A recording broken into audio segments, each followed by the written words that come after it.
Pokémon!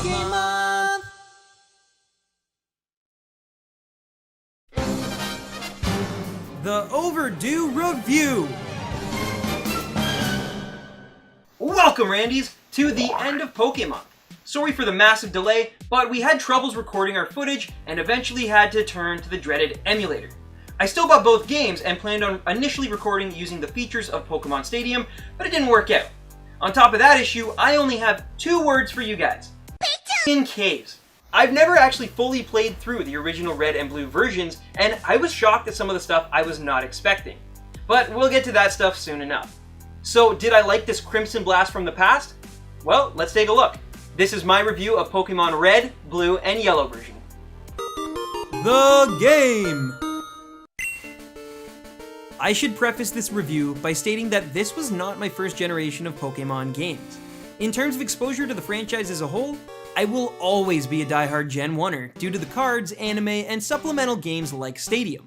But in terms of a core Pokémon video game experience, my heart will always belong to Silver version. That's just the kind of fan that I am. And speaking of core experiences, let's take a look at the one that set the standard for many generations to come, Pokémon Red. And yes, I know Yellow's sort of the definitive version, but I wanted to be faithful to the main campaign and not Ash's. We begin our journey as Red, a 10-year-old boy from Pallet Town who sets off on his quest to become a Pokémon master. After attempting to blindly go into the wild, Red is stopped by Professor Oak, who provides him with a mission and a best friend. Along with a Pokédex that records data on every known species of pocket monster, the professor offers our protagonist a starter Pokémon to protect him from wild creatures in the scary tall grass. It's at this time that you also meet the professor's grandson and your lifelong rival Blue, who absolutely oozes 90 slime and will prove a major pain in your butt for the rest of your journey. I'm not kidding, this guy is such a jerk that he purposely chooses the starter that has a type advantage over your chosen partner, regardless of who that may be. Want to choose Bulbasaur? Look forward to Fire Blast. What about Squirtle? Say hello to Solar Beam. But whether it was designed this way or not, canonically speaking, Red sets out on his adventure with the Fire-type Charmander by his side, while Blue chooses Squirtle. And with that, Red's adventure officially begins. After winning a quick battle versus Blue, Red and Charmander set out for Viridian City, where the gym is mysteriously closed and the Pokemarts are open. It's here that you can purchase Pokeballs, which provide the game's major focus, capturing Pokemon so you can fill that dex. You see, Pokemon follows a very RPG-like structure, but with the possibility of 151 party members fulfilled by your team of 6 chosen Pokemon. There's also things like type advantages, weaknesses, potions, and items that offer elements of strategy and a leveling system from 1 to 100 that will keep you busy training to ensure that no one playthrough is the same. And speaking of catching Pokemon, as you make your way to the left of Viridian City, it becomes very clear that your rival has done just that. After another fairly simple battle with Blue, it's revealed that just west of Viridian lies the Indigo Plateau, a place where aspiring trainers battle the Elite Four to become the league champion. Blue then reveals that to even gain access to this legendary Colosseum, trainers are required to collect 8 badges from all over the Kanto region, and of course he pledges to achieve this goal before you. It's then that our true objective is clear. Red must travel from town to town collecting these badges and beat his rival Blue to become the true Pokémon League champion. Soon after learning this and beating Blue, Red makes his way through Pewter City and Brock's Rock-type gym, where he gains his first badge and sets out for Mount Moon. And this is where we meet the villainous Team Rocket. This criminal organization is after rare Pokémon, and don't take losing to a 10-year-old very lightly. After a swift beating, they swear their revenge, and Red makes his way towards Cerulean City. Here, he meets the second gym leader, Misty, who uses an array of water-type Pokémon. Once defeated, Red heads south with the Cascade badge in tow, where he battles Lieutenant Surge, a Thunder-type gym leader, who mentions a war that will never be spoken of again. During the interim, he also picks up a bike as well as his first HM, which is a teachable move that can and will be used outside of battle. And this is where it can get kinda confusing, because the guards are thirsty. Yeah, seriously. Delish! And due to this unspeakable travesty, they won't let our hero pass easily into Saffron City, and so you'll need to find alternative routes around the region. Eventually though, after passing through Rock Tunnel, which by the way is a massive pain in the butt, and the ominous Lavender Town, Red finds himself in Celadon City. This area has lots to offer, but something's not quite right. Eventually, Red discovers Team Rocket's secret base behind the gambling house and comes face to face with the organization's leader, Giovanni, who's not very happy to see you at all. Once bested in a battle of his own, Giovanni chastises Red and promises not to lose again as Red obtains the Sylph Scope. Our protagonist then quickly finds himself up against Celadon's grass-type gym leader Erica, and after obtaining his 4th badge, heads back to Lavender Town with the newly acquired Sylph Scope to hunt some ghosts. Anyways, once back in Lavender Town, Red defeats his rival yet again, puts Cubone's dead mother's spirit to rest, and beats more Rocket Grunts in order to reach Mr. Fuji and obtain the Pokéflute, which will allow him to proceed on his journey. But, of course, this is after buying some sweet water from the vending machines in Celadon and gaining access to Saffron City at last. Baby. But before he can challenge the psychic gym leader Sabrina, he must pay yet another visit to Team Rocket, as they've currently taken Sylphco hostage in an extortion attempt to gain access to the company's revolutionary prototype, the Master Ball. This special invention will allow any Pokemon to be caught with 100% accuracy, and with his team of Pokemon beside him, Red comes face to face with both his rival and Giovanni once again. Although, oddly enough, it's never really explained why your rival is there to begin with. In fact, this is one of the most out-of-nowhere fights in the entire game. But regardless, once you beat them both, Team Rocket collapses, and Red is awarded a Master Ball of his very own. And it's at this point that the game becomes somewhat of a breeze, as you beat Sabrina's insanely broken Psychic-type Pokemon, cycle to Fuchsia City where you go on safari and wreck Koga's Poison-type gym, and then surf your way to Cinnabar Island and the Pokemon Mansion all in probably under an hour. It's also worth mentioning that next to Lavender Town, this mansion is the most unnerving place in the game, as you desperately need to find the secret key to access Blaine's Fire-type gym, all while getting the sense that there's something far more sinister at work in the background.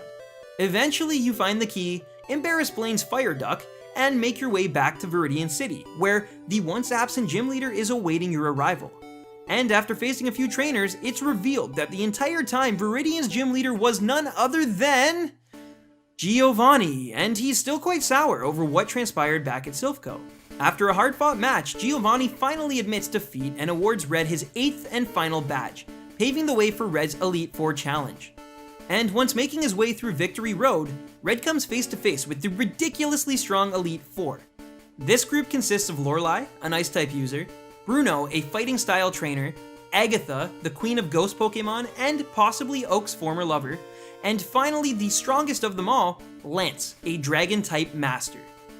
If you've done your job correctly, Red will finally overcome Lance and realize his ultimate dream of being blindsided by Blue for one final glorious battle.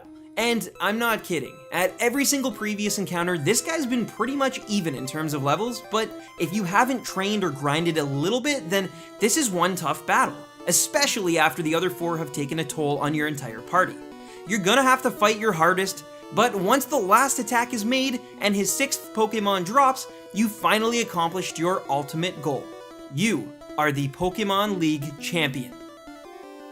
And that's pretty much it. Although once you've let the credits roll, you can continue your game and tie up a few loose ends. But let's just wait a little longer to get into that. The pros! Pokemon Red, the version I played, has a lot going on, and it gets a lot of things right. The interchangeability of party members is astounding for the time, especially considering this was a mobile game made with a very small budget by Nintendo standards. I think it really works because of this reason. It's a universal experience that every person can enjoy at their own leisure, but most importantly with their own customized team of Pokemon. If you love water types, you can recruit the ultimate water party. If you want a diverse lineup of creatures ready to one-hit kill any foe, then you can do that too. The feature of over 150 diverse Pokemon was a very ambitious undertaking, and one that effectively made this game what it is today. The creatures themselves also add a lot of personality into the mix. Some really stand out, even amongst the, shall we say, less than appealing first-gen sprites. And Ken Sugimori's artwork was a shining example of Game Freak's genius, even way back then. Special mention for character design goes towards creatures like Raichu, Onix, Blastoise, Lapras, and a few others. On top of this, the way in which they progressively evolve into stronger creatures may be one of the coolest parts of this game. Although not wholly original, usually when an RPG character moves onto another stage, like in Fire Emblem, you merely get a new clothing style or character class. But in Pokemon, this concept is expanded on and perfected. Creatures can evolve into completely new and stronger versions of their evolutionary line by either leveling up, trading, or via elemental stone. These various methods of evolution add even more player choice into the fold, and really help make the journey your Pokemon goes through feel even more personal than I've already established. It's just a wonderful mechanic in a game that gives players every possible option to experience their own personalized quest. But enough about that, let's get into the other thing that made these games so original back in the day: the trading. Pokemon was conceived by creator Satoshi Tajiri's childhood fascination with collecting and trading insects in rural Japan, and this game applies those fundamentals brilliantly. By creating two main versions of the game, each with their own version-specific Pokemon, players had no choice but to venture into the schoolyard with a link cable if they really wanted to catch them all. It took Tajiri's memories of bug catching with schoolmates and modernized them for the digital age, which is yet another move that is still injected into Pokemon's DNA with every subsequent generation, no matter how much easier trading has become. The fact is, Game Freak designed these video games to be social, and the move has continuously paid off for the once tiny company. And the thing that might be that once tiny company's biggest contribution to the video game world is the uncontested soundtrack. I know I often go on about how good these things are in every game I review, but I really need to give this score major points for how spectacular it is. Let's put it this way: I've played every single generation of Pokemon since this one, and I've heard so many remixes and orchestrated variations of this game's soundtrack since its release that you would think I'd be annoyed beyond belief. And yet, there's something about this retro-sounding composition that had me nodding my head to the beat with every new place I visited. The music is atmospheric, to put it lightly, and each theme fits its locale flawlessly with very few pieces missing their mark. In fact, this game either has songs that no one remembers, or modern classics that have persisted over the last 2 decades of video game culture. There's no in between, and there's no okay or good songs. The music is either unmemorable or gaming royalty, and crazy enough, it's the latter that makes up 90% of this soundtrack. I really can't rave enough about this, but it's not even my favorite part. That honor belongs to the deep lore of the games. You know, the mystery of exploration and being rewarded for your troubles. In a way, this game reminded me a ton of the original Legend of Zelda after a full playthrough, as there are a ton of secrets and puzzles that just add to this game's more mature and cerebral mystique. Now I know this is a kid's game, and I won't be the guy who spews theories on Gary's Raticate or Giovanni's suicide, but the fact is there's a lot of mature concepts hidden beneath the childlike exterior, and it's very much appreciated. I find it unbelievably cool that there's elements such as death and war and themes of playing God buried within the narrative. It's especially that last one that really stuck out to me as both inappropriate but also unspeakably satisfying. You see, this whole generation of Pokemon is very much grounded in our reality and raises questions of DNA tampering and genetic engineering all over the place. From characters like Voltorb and Grimer to number 150, we get a sense that this is a world where there's a lot less magic going on and a lot more science involved than subsequent generations. And nothing supports this more than the creation of Mewtwo. You know, it's such a small part of the story, but it has so many implications on this world as a whole. Essentially, if you read all of the journals in the burned down Pokemon Mansion, you can piece together that a bunch of scientists, likely including Blaine and Mr. Fuji, discovered a long extinct Pokemon named Mew in Guyana, and using its DNA mutilated and tortured various clones in order to create an artificial super weapon they dubbed Mewtwo. And I'm not exaggerating here, the game's translations use terminology like vicious tendencies. This is a story of science trying to play God with disastrous results, and it's alluded that many were murdered, and now it's being covered up as the ultimate secret in the Pokemon world. It's very deep stuff, and honestly makes the narrative not only tighter, but also more impactful, especially when you finally encounter the level 70 Mewtwo locked away deep in Cerulean Cave. With a simple but tragic backstory, you actually feel sympathy for this abomination, and appreciate why it lives on its own, sheltered deep within a cave. It also raises the question of Mew, which would actually turn out to be a real Pokemon buried within the game's code, which would make this already secretive world of Pokémon even more mysterious. So yeah, overall I loved a ton of the concepts in this game, and actually found myself surprised by more than a few. But did I have any problems? Let's just get into the cons and find out. The cons! Okay, I've tried my best to hold it back this long, and I really do love a ton about this game. The hidden maturity of the narrative, various customizability mechanics, and of course that music. But honestly, next to the stuff I mentioned in the previous section, this game is not only archaic, but it's actually borderline broken. I'm not talking about the glitches or the fact that I was legally able to exploit the game's coding and obtain a Mew by the second gym, and yes, I emulated, but I didn't cheat. I actually tried this on a friend's yellow version, and it works 100%. No, I'm talking about everything from the massively powerful Psychic-type Pokemon, to the special stat not being split among attack and defense, to things like Pokeballs missing. I seriously didn't even know this was a thing, and I'm really interested to see if it carries over to the second gen and I simply forgot. But yeah, there's some Pokemon that even an Ultra Ball will just miss if it's not paralyzed, asleep, or frozen. That essentially means that if I wasn't lucky enough to have caught a Jigglypuff like I did before Cerulean, and raise it to a competitive level, I would have been screwed going after the legendary birds, even with a ton of revives and Ultra Balls during my own playthrough. I mean, I get that the chances of catching these guys aren't supposed to be great, but if I can get Articuno down to this much damage, I shouldn't miss the thing entirely. Besides that, I also really have to criticize some of these designs. Now, I know I praised a few of them, and there really are some great additions, but I'm with Fawful's Minion on this one. How can you make fun of Generation 5's Ice Cream Cone and Garbage Pokemon when we have such uncreative inclusions? Think I'm absolutely nuts? Well, let's do a roll call. Pidgey is a pigeon, Caterpie is a caterpillar, Rattata is a rat, Kakuna is a cocoon, Spearow is a sparrow, Krabby is a crab. Wait, I'm not done. Ponyta's a pony, Seal is a seal, Horsey is a seahorse. We have 2 caterpillars, 2 butterflies, 4 mice, a reverse Pokeball, a fetish for gluing 3 Pokemon together, and whatever Jinx and Executor even are. Seriously, who cares about ice cream when there's literally a group of 6 eggs with faces that turn into this thing? My point is, no generation of Pokemon is perfect, but this one barely even put up a fight. And I honestly think the variety in this game is what makes it even that much worse. I fought so many of the same Pokemon. I get that my team of Pokemon needs experience to gain levels, but why make me fight the exact same Machop, Kadabra, Coughing, and Ghastly lineup for the entire game? That's just not fun.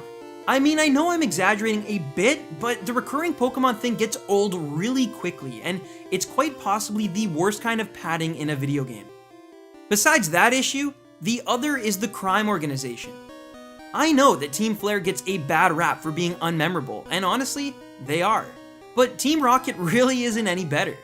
Unless you're playing Yellow version, there's no member beyond Giovanni that really stands out, and even with him, I'm not even that sure of his motives. Now, with the Blink and You Miss It backstory involving Mewtwo, it's quite possible that he's seeking a Master Ball to capture Mewtwo and take over the world, and that would actually be a pretty okay plot. But at this point it's only speculation, and as such all I can take away is that Team Rocket's evil just cuz, and they want that one Master Ball cuz plot stuff. I don't know, like I said, I like Giovanni, and his extra appearance as the final gym leader adds a bit more to his characterization, at least for me. But Team Rocket just sort of blows, and I never look forward to taking them on because it just feels like a chore. And that's sort of my attitude towards this game in general. It's 2015, and I have 5 other brilliant generations to choose from, including one with remakes of this very game. And because of that, this game feels kind of chore-like. On top of that, it features maybe the worst momentum swings of any main series game. The first 3 gyms can be beaten in under 3 hours, fairly simple stuff. But then once you beat Surge, it's a long ride from the 4th to the 5th badge, and then you beat Sabrina and everything flies by again. But absolutely, without a doubt, my 2 least favorite things in this game are the caves and the item storage. And I know what you're thinking, just use repels in the PC and you'll be fine. But no, you won't be. Repels never work, not 100% at least. Here's a clip sped up of me in Cerulean Cave trying to capture Mewtwo using max repels the entire time. They're not doing anything. Maybe I'm underleveled. Maybe that's just how this game goes, but you know what? It's annoying. Why did I even buy the item if it doesn't work?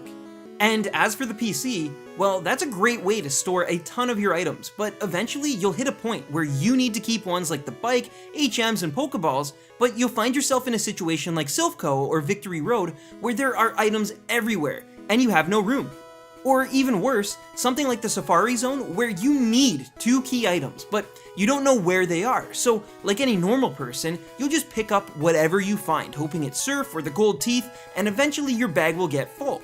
And that's my problem here. I was essentially forced to use TMs or potions when I didn't want to, but if I didn't want to sacrifice an item to make room, I'd be in for a ton of backtracking, therefore stopping the game's momentum cold.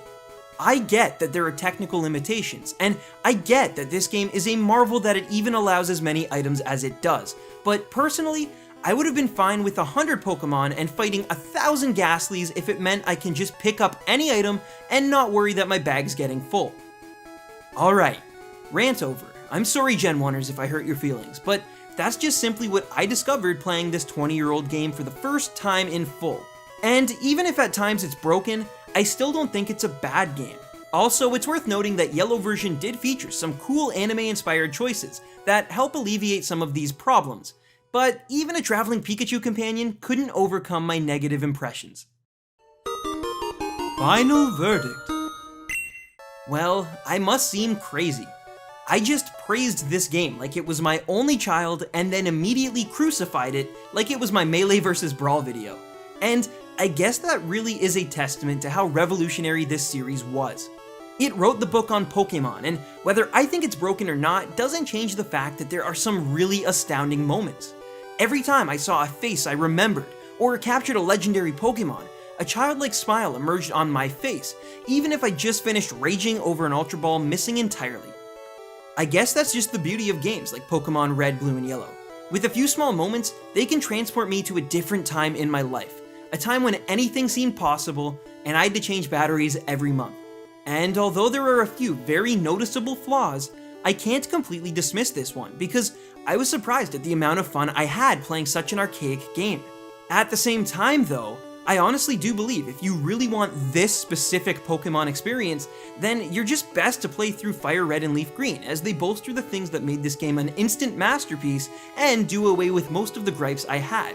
So in summation, Gen 1 should only be played for those who want to gain a sense of nostalgia or who never got to experience the inception of Pokemon during its initial boom of popularity. Otherwise, steer clear of this one. Pokemon Generation 1 gets a 6 out of 10. It's so dated and almost unplayable by today's standards, but every once in a while, you get a moment like this. With... what? We might be able to, with Slash and Burn, we could do this. We can do this. This is gonna happen. Oh my god, this is gonna happen. This is gonna happen. This is gonna happen. This is gonna happen. Yes! Yes! Oh, you're so stupid, but yes! Ah! No, that would have sucked. Seriously, having to redo all of that?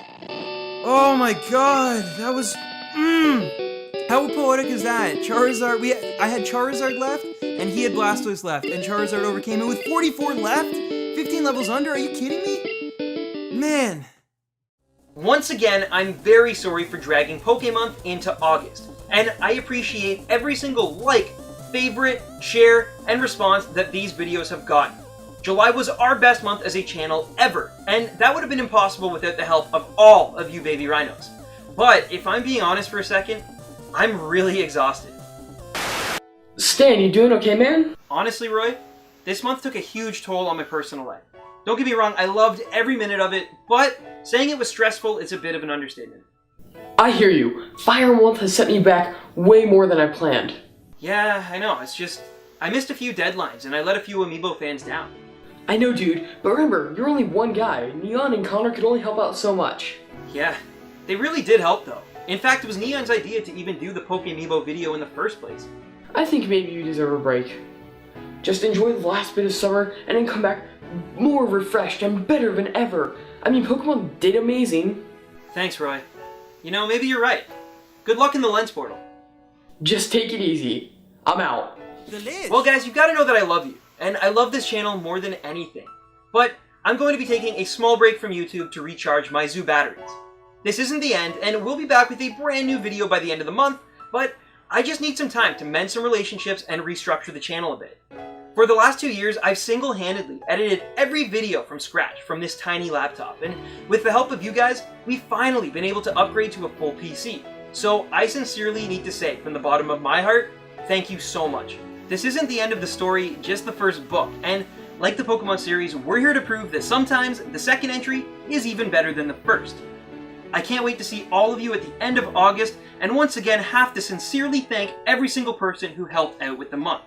I want you to let us know what your favorite video was in the comment section below, and like I always say guys, happy hunting baby rhinos!